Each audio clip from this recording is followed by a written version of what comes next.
사람이라는 존재는 기본적으로 희망을 먹고 사는 존재가 됩니다.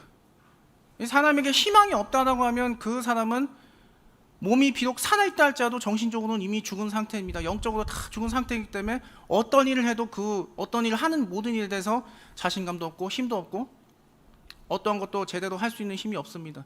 제대로 뭘 한다고 해도 집중해서 하기가 힘들죠. 내가 지금 엄청난 어려움을 겪고 있습니다.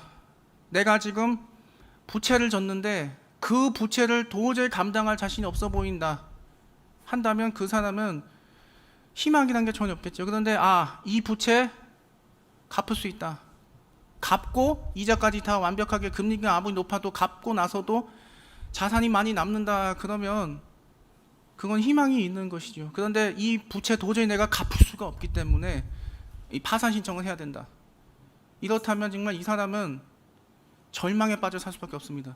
그나마 파산 신청이 국가에 받아들여져서 행정법원에서 인정을 해주면 다행인데 그게 안 된다 그러면 그 빚이 고스란히 자녀에게까지 대물림이 되게 되지요. 정말 그때는 너무나 암담할 겁니다. 우리나라는 대한민국의 남성들이 울며 겨자 먹기로 억지로 군복무 생활을 합니다. 정말 미국 같은 나라처럼 가고 싶은 사람만 가는 게 아니라 그냥 울며 겨자 먹기로 야 입 닥치고 따라하고 그냥 도산차 끌려가시 끌려갑니다. 이제 그러다 보니까 이 의무로 군복무하는 병사들은 대부분의 사병으로 복무하는 대한민국의 남성들은 제대한 날 반드시 올 거야. 제대한 날 오니까 참고 또 참자 이렇게 얘기합니다. 근데 이제 군대 들어간 지 얼마 안 되면 이제 저녁 얼마 안 남았던 곰참이 야 너네 제대하는 해는 절대로 안 와. 웃기지 마 이러면서 농담으로 장난을 치죠. 그러나 결국은 제대한 날은 옵니다. 흔히 하는 말로 국방부 시계는 거꾸로 간도 돌아간다 이런 얘기를 하지요. 그래서 제대를 꿈꾸면서 하루하루를 살아갑니다. 정말 제대 못하고 영원히 군대에서 정말 말뚝박고 죽을 때까지 있어야 된다 그러면 그것만큼 괴로운 거 없겠지요. 또 현재 본인이 잘못을 했든 본인이 잘못한 게 아니든 이제 교도소에서 복역을 하고 있는 사람은 그 남은 형기를 빨리 채우고 나와야 된다. 그럴 날이 올 때까지 참고 또 참으면서 교도소 복역 생활을 계속 이어갑니다. 석방이 돼서 형기를 다 채우고 자유를 얻을 수 있을 것이라 하는 희망이 있기 때문에 그렇습니다. 이토록 사람에게는 희망이 있어야 하고 또 자유가 있어야 합니다. 내일은 1945년 8월 15일 일본의 악랄한 식민지배 통치로부터 미국이 일본 나가사키와 히로시마에 원자폭탄을 투하함으로 당시 일본의 천황이었던 쇼와 천황 히로히토가 무조건 항복을 선언함으로 일본이 물러가고 독립을 맞은 광복절의 기쁜 날입니다. 광복절 주일이란 것이 있지는 않지만 한국의 교회들은 이 기쁨을 대대로 이렇게 기념을 하지요. 하나님의 은혜로 광복을 맞았던 그 기쁨 저와 성도 여러분에게도 그대로 임하시기를 예수님으로 축원합니다. 첫 번째 본문 살펴보시면 이렇게 합니다. 주 여호와의 영이 내게 내리셨으니 이는 여호와께서 내게 기름을 부으사 가난한 자에게 아름다운 소식을 전하게 하려 하십니다. 나를 보내사 마음이 상한 자를 고치며 포도된 자에게 자유를 갇힌 자에게 노임을 선포하며 여호와의 은혜의 해와 우리 하나님의 보복의 날을 선포하여 모든 자를 위로하되 무릇 시온에서 슬퍼한 자에게 화관을 주어 그 죄를 대신하며 기쁨의 기름으로 그 슬픔을 대신하며 찬송의 옷으로 그 진심을 대신하시고 그들이 의의 나무 곧 여호와께서 심으신 그 영광을 나타낼 자라 일컬음을 받게 하려 하십니다. 이사야 선지자가 살아가는 시대는 포로기 시대였습니다. 이사야 선지자는 남유다에서 활동했던 선지자입니다. 솔로몬의 잘못으로 이스라엘이라는 한 민족이 남유다와 북이스라엘로 르호보암과 여로보암으로 해서 나라가 나뉘게 됩니다.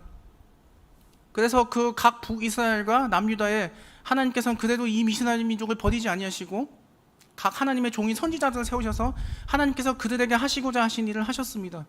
그렇게 수많은 죄악이 반복해서 나뉘어서 살아가던 이 두 나라는 각각 북이스라엘은 여호야긴 왕 때, 남유다는 히스기야 왕 때 결국 이렇게 나라가 각각 포로로 끌려가게 됩니다. 북이스라엘은 바벨론으로 남유다는 아수르로 이렇게 끌려가서 포로 생활을 하게 되지요. 이 당시 남유다는 이집트와 아수르라는 이 두 강대국 사이에서 저울질을 하고 있었습니다. 우리가 과연 어디에 줄을 잘 서야 우리는 망하지 않고 이 민족을 계속 유지해 나갈 수 있을 것인가. 우리나라가 임진왜란이 종전한 지 불과 얼마 안 돼서 이시조선의 15번째 국왕이었던 광해군 이혼이 당시 선조의 증손자 중 한 명이었던 능양군 이종을 통해서 인조 반정이 일어났고, 이 광해군 이혼이 폐위된 자리에 능양군 이종이 왕이 됩니다. 이 사람이 바로 이시조선의 16번째 국왕이 되는 인조 이종입니다. 이전 광해군 이혼 때는 명나라가 점점 쇠퇴하고 청나라가 다시 일어서는 것을 보면서 강홍림이라는 인물을 통해서 중리 외교로 이렇게 나라가, 조선이라는 나라가 지탱하고 있었습니다. 그랬는데 광해군 이혼이 인조 반정으로 인해서 폐위가 되고 능양군 이종이 인조로 왕이 되고 나서 다시 이전에 명나라의 사대하던 정책으로 돌아서기 시작을 했습니다. 그러자 청나라는 안 되겠다, 이놈들의 말을 듣게 만들어야지, 이렇게 해서 당시의 청나라는 결국 당시의 청나라의 황제였던 애신강릉 홍태지가 너희가 폐위한 전임국왕 광해군 이혼의 복수를 하겠다는 명분으로 조선에 쳐들어옵니다. 이 전쟁이 바로 우리가 알고 있는 병자호란입니다. 결국 당시의 국왕이었던 인조 이종과 조정은 강화도로 도망가서 항전하려 했으나 강화도까지 도망가지 못하고 남한산성으로 도망가서 항전하다가 결국 항복하고 나와서 지금의 송파구 삼전동 자리에 있던 당시의 삼전도에 와서 애신강릉 홍태지의 머리가 피가 철철 흐를 정도로 당시의 조선의 국왕이었던 인조 이종이 머리를 찢는 고두배의 치욕적인 일을 행하게 됩니다. 결국 인질로서 왕세자였던 소현세자 이왕과 그 외에 복림대군 이인 등 왕족들이 당시에 청나라의 임시수도였던 심양으로 끌려가게 되지요. 이 당시에 남유나도 마찬가지였습니다. 우리가 이집트에 줄을 서야 하는가 아니면 아수르에 줄을 서야 하는가, 그랬는데 결국 어느 쪽에도 줄 서지 못합니다. 그러다가 결국 아수르 군대가 쳐들어왔고 결국 이스라엘은 패배하게 되었습니다. 결국 당시 유다의 왕족들이 그리고 이스라엘 백성들이 포로로 끌려갑니다. 그런데 이제 포로로 끌려갔는데, 포로로 끌려갔으니 얼마나 서럽겠습니까? 자유를 다 뺏겼습니다. 모국어인 히브리어도 쓸 수 없어요. 제사도 드릴 수 없습니다. 억지로 이 아수르의 우상을 섬기는 문화와 풍습을 익혀야 하고 또 아수르의 언어를 익혀야 합니다. 문화와 풍습은 시간이 오래 지나게 되면 그래도 잘 익혀서 적응하는데 문제가 없습니다. 그러나 언어는 아무리 열심히 노력을 해도 100% 완벽하게 적응할 수가 없습니다. 가수 김주환이나 박정현이나 혹은 가수 제시 같은 미국에서 태어나자는 2세 교포 친구들이 아무리 한국에서 남은 평생을 살아도 저희처럼 똑같이 완벽하게 한국어처럼 모국어를 한국어를 할 수는 없습니다. 그 사람들이 태어나서 자라서 그 사람들의 사상과 생각에 형성에 영향을 미친 곳은 바로 미국이기 때문에 그렇습니다. 이처럼 바벨론, 아니 아수르로 끌려간 이 포로 생활하던 이스라엘 백성도 마찬가지였습니다. 아무리 아수르의 그 당시에 입던 복색으로 옷을 입고 그들의 풍습대로 행동을 하더라도 여전히 히브리 억양이 남아 있습니다. 그러면 히브리 억양으로 아수르 언어를 구사하면 그 아수르에 사는 아수르 사람들이 아 저놈 유대인 포로놈이야, 이런 의미로 인해서 벌써 알아차리고 수많은 차별과 모욕을 당해야 했지요. 1994년 현재 남양주 천부산 지역에 있는 남양주 천부산 기도원을 설립하신 우정재 권사님의 저서 주님의 신부도 행복했어요에 이런 글이 나와 있습니다. 초등학교에 다닐 때 일본 식민 치하의 폭정과 엄격한 교육이 어렴풋이 기억난다. 학교에서는 일절 조선말을 사용하지 못하게 하였다. 매주 학생들에게 딱지를 7장씩 주었는데 무심결에 조선말이 튀어나오면 친구들이 딱지를 한 장씩 빼앗아갔다. 그리고 한 주가 지난 후에 몇 장의 딱지를 가지고 있는지 일본인 선생님이 점검하였다. 딱지를 빼앗긴 아이들은 그 벌로 교실과 화장실 청소를 하였다. 한국인이 한국말을 사용할 수 없었고 또 태극기도 달거나 소지할 수 없었다. 어머니는 일제 식민 통치에서 속히 우리나라가 해방되기를 간절히 원하셨다. 아마 내가 그때부터 이 나라와 민족의 소중함을 생각했던 것 같다. 그래서 지금 우리 기도원이 민족기도원이 되었고 본당에도 기도원 넓은 마당에도 태극기가 개양되어 있다. 우리 민족이 나라를 잃는다는 것은 슬픈 일이다. 우리 기도원이 나라 민족을 위하여 기도하는 민족 기도원이 된 것은 결코 우연한 일이 아니다. 나라에 있는 민족이 그 갖는 서러움이 얼마나 큰 것인가, 나라를 잃는 슬픔이 얼마나 슬프신 것인가를 알 수 있습니다. 물론 이제 저는 그 끔찍한 암흑의 일제 시대를 살아보지는 않았습니다만 가히 이분들의 글을 보면 알 수가 있지요. 저희 외할아버님이 2005년도에 돌아가셨습니다. 88세로. 2005년도에 돌아가신 저희 외할아버님은 그 일제 시대에 지금도 일본의 명문대학교 3대 대학의 하나에 들어가는 와세다 대학교에서 유학생활을 일제시대 때 하셨습니다. 대다수의 오늘날의 유학생들이 그러다 당연히 집안에서 학비를 대고 이렇게 할 형편이 못 되셨기 때문에 고학으로 공부를 하셨는데요. 당시에 밤에 일본 도쿄에 있는 어느 지역의 전화국에서 전신국 그 교환수로 일을 하시면서 이제 아르바이트로 돈을 버시고 학비를 내시고 생활을 하셨다고 합니다. 그 시절의 이야기를 저희 외할아버님이 생전에 들어보면 항상 이렇게 눈물을 흘리면서 말씀하셨어요. 일본에서 유학 생활을 하는데 내가 아무리 일본어를 잘해도 벌써 내 억양을 알아듣고 내가 조선에서 온 조선이 유학생이라는 걸 알다 보니까 그 보는 일본인 학생마다 어이 조선진 이러면서 얼마나 나를 괴롭혔는지 모른다. 정말 조선인이라는 그 차별을 그 일본 땅에서 얼마나 받았는지 이 생활을 해보지 않은 사람은 모른다. 나라에 있는 서름 이렇게 겪어보지 않은 사람은 아무도 모른다. 정말 나라가 힘이 있어야 되고 절대로 다시는 일제시대와 같은 비극은 일어나서 안 된다라고 눈물을 항상 흘리면서 말씀을 하셨어요. 이 당시 우리나라의 수많은 독립군들이 조선에서의 일본 경찰의 헌병대의 탄압이 심해지자 만주로, 미국으로 혹은 그 외 수많은 연안 중앙아시아로 이렇게 퍼져나갔습니다. 그렇게 해서 수많은 독립군들이 일어났죠. 덕분에 홍범도 장군 같은 분도 계셨고 김구 선생님도 사마위에 가셨고 또 이회영 선생님 같은 그런 부자도 중국으로 가서 독립운동 위해서 신흥무관학교 세우는데 돈을 대고 하느라고 그만 그 어마어마한 오늘로 치면 수백억 대에 되는 자산을 다 날렸다, 이런 기록이 있습니다. 당시 이스라엘 백성 또한 마찬가지였습니다. 포로가 됐기 때문에 어느 한 지역에서만 살 수가 없습니다. 어느 한 지역에서만 살 수가 없으니까 포로 생활을 하던 이제 아수르 그리고 이제 북이스라엘에 살던 유대인들은 이제 바벨론으로 가서 포로 생활을 했죠. 그 사람들로 또 주변 여러 나라로 퍼져나가고 그렇게 나라에 이런 서름을 가지면서 그들은 그렇게 살아야 했던 것입니다. 그렇게 살고 있었습니다.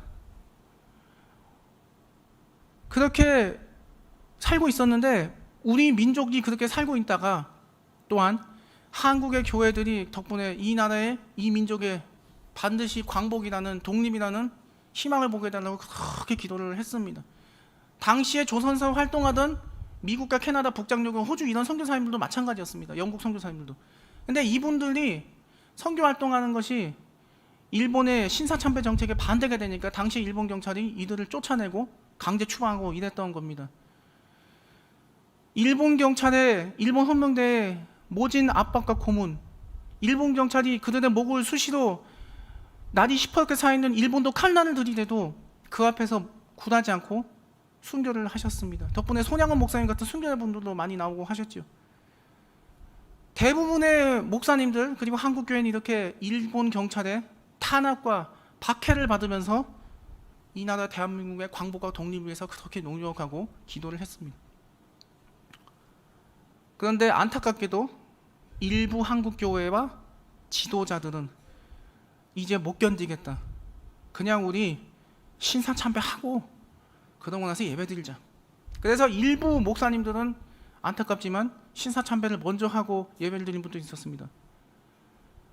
2000년도에 향년 99세로 고인이 되신 영락교회 한경진 일대 원로 목사님께서 91년도에 종교계 노벨상이라 불리는 템플턴상을 받으셨을 때 나는 일본 경찰이 휘두르는 일본도의 칼날이 무서워서 일본 경찰의 고문이 무서워서 나 신사참배 먼저 하고 예배드렸습니다라는 자신의 고백을 해서 온 세계 개신교회와 한국교회가 당시 발칵 뒤집혔던 적이 있습니다.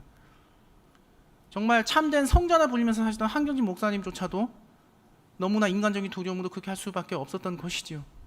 그러나 어쨌든 정말 수많은 피를 당시 한국교회가 흘리면서 기도하는 덕분에 1945년 8월 15일 미군이 일본 히로시마 나가사키에 원자폭탄을 투여함으로 당시 일본 천황이었던 쇼와 천황 히로히토가 무조건 한복을 선언하고 그러고 나서 메가더 장군이 일본에 가서 사인을 받고 그렇게 일본이 무조건 항복 선언함으로 이 민족이 독립을 이뤄낸 것입니다.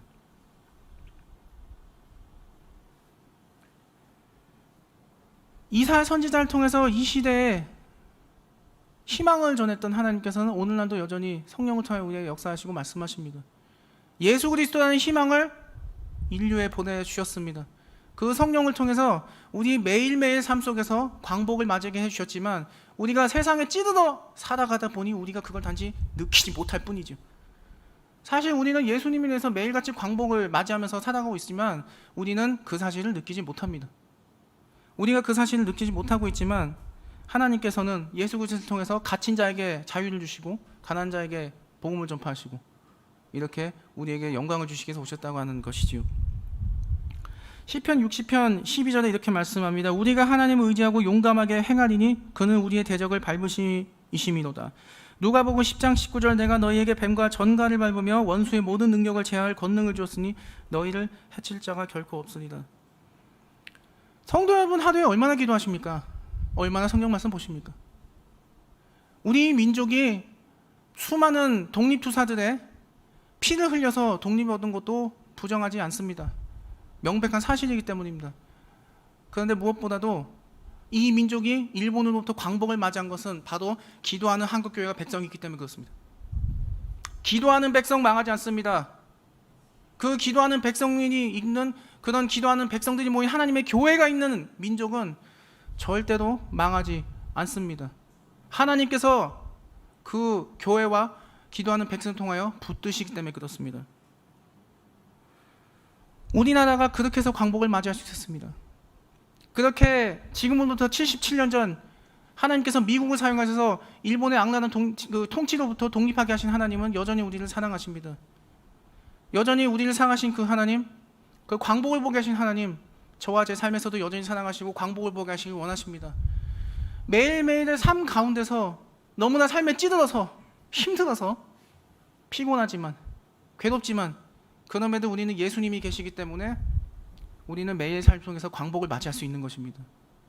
우리의 삶 가운데서 매 순간 어떠한 어려움이 우리의 삶을 위협한다 할지라도 광복을 주시는 하나님, 성령으로 광복을 주시는 하나님이 지키시고 이루신 은혜가 저와 성도님 여러분들에게 임하기를 예수님의 이름으로 축원합니다. 그들은 오해 황폐하였던 곳을 다시 쌓을 것이며 옛부터 무너진 곳을 다시 일으킬 것이며 황폐한 성읍 곧 대대로 무너진 것들을 중수할 것이며 외인은 서서 너희 양떼를 칠 것이요 이방 사람은 너희 농부와 포도원지기가 될 것이나 오직 너희는 여호와의 제사장이라 일컬음을 받을 것이다. 사람들이 너희를 우리 하나님의 봉사를 할 것이며 너희가 이방 나라들의 재물을 먹으며 그들의 영광을 얻어 자랑할 것이니라.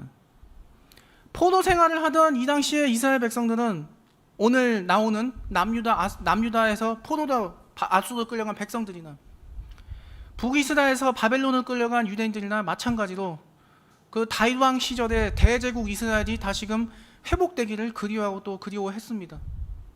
그 시절이 바로 하나님께서 가장 만드셨던 전성기이기 때문에 그렇습니다. 물론 진짜 경제적으로 전성기를 구가했던 시절은 그 후대 왕이었던 솔로몬 국왕 때였습니다. 정말 금, 은을 돌같이 보기를 여겼던 시대였습니다. 그러나 솔로몬 시대에 그렇게 너무나 경제적으로 부흥이 되고 그러다 보니 결국 외국의 이방 나라들의 공주들과 정략 결혼을 하면서 그 이방신들이 다 들으면서 결국 르호보암 여로보암 때 나라가 북이스라엘과 남유다로 나뉘어서 그렇게 내려오다가 결국 이런 안타까운 꼴을 맞이하게 되었던 것입니다. 남유다의 백성들 얼마나 마음이 찢어졌을까요? 하나님이 세우신 수도 예루살렘 성이 파괴되고 하나님의 모든 성전들이 파괴되고 수도였던 예루살렘은 박살이 났는데 그 마음이 얼마나 아팠겠습니까? 수도 예루살렘과 예루살렘 성이 무너졌다는 것은 하나님이 이방신에게 패했다는 의미가 되기 때문입니다. 그래서 굉장히 마음이 아픈 일이 아닐 수가 없지요. 아모스 9장 11절에 그날에 내가 다윗의 무너진 장막을 일으키고 그것들의 틈을 막으며 그 허물어진 것을 일으켜서 옛적과 같이 세우고.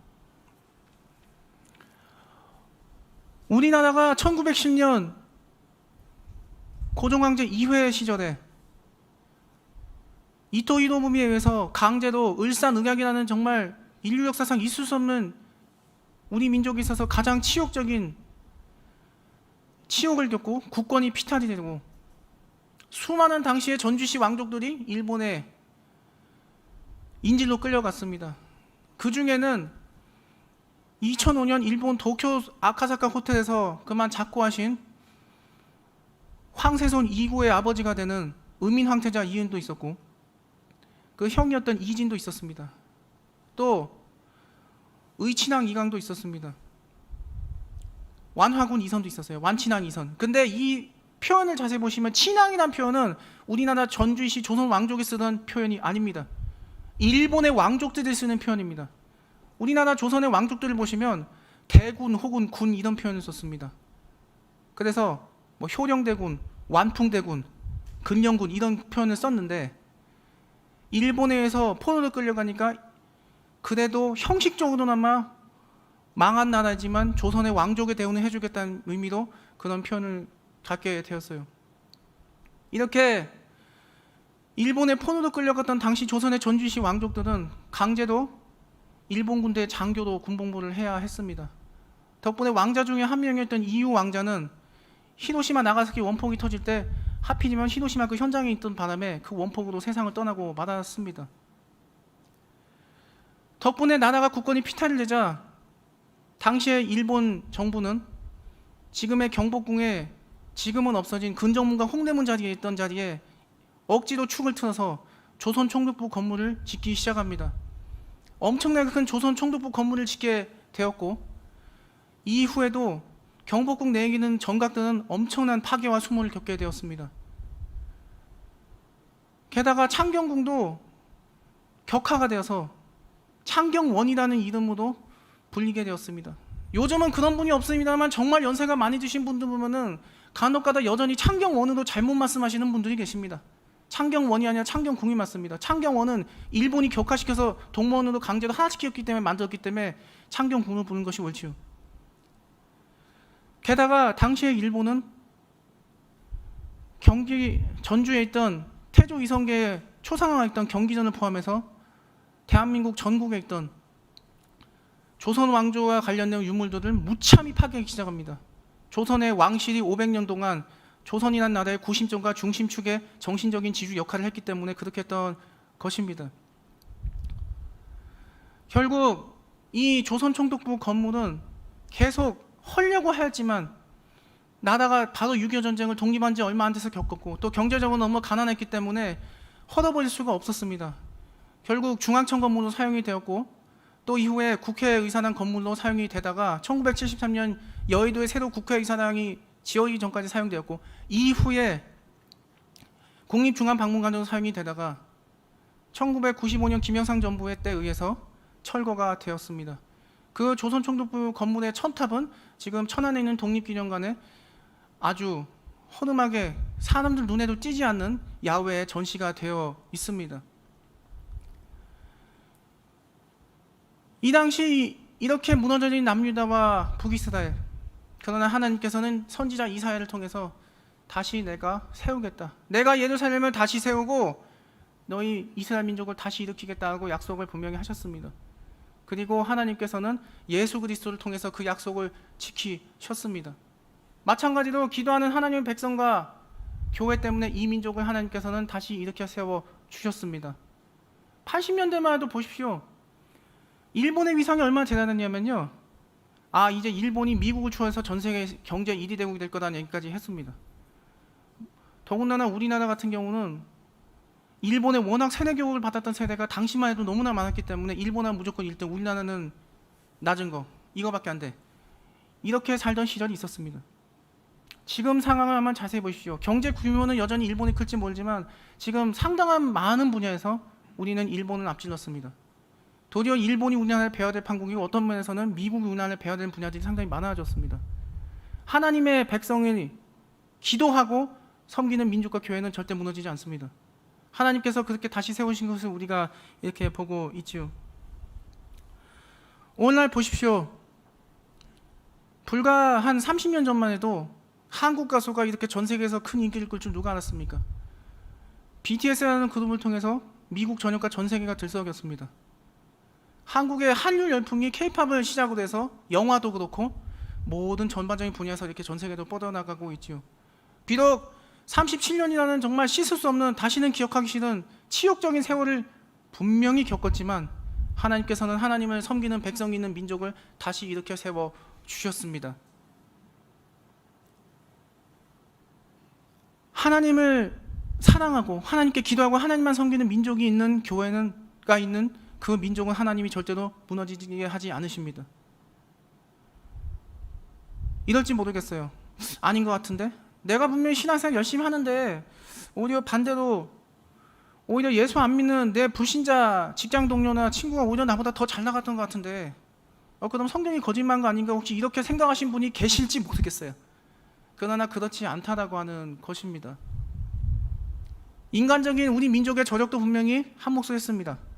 소위 말하는 한강이정이 일으킨 것은 그 민족의 저력 때문에 일으켰던 것이 사실이지만 더 중요한 것은 바로 하나님께서 기도하는 이 민족을 사랑하셨기 때문이라는 것입니다. 흔히들 많이 얘기합니다. 한국교회 예전 같지 않다.